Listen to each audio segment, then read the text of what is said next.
Amaaso tukunganyiza n'ebyo byonna ebikwata ku nfaayo ya Minisita Engola agona agasingawo genda galaba akadde kano kennyini mawulire gaffe agabutikidde nze Aidana Kazibula ebikulu ebigalimu bye bino ebikulu mugabutikidde Kitalo Minisita kyawusookera Engola attiddwa omukuumi we naye yesse kubanga magazini agisuddeawo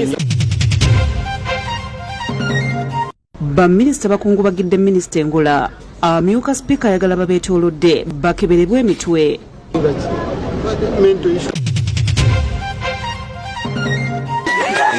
ab'enganda za Minisita Engola Boogedde we bamukubidde abadde agenda mu kabineeti and rights contrary to what was agreed in this house. Sipiika atabukidde kafuuzi olw'okumuyisaamu amaaso ebbago ly'ebisi yagalizzemu ne liyisibwa. We are the representatives of the people of Uganda.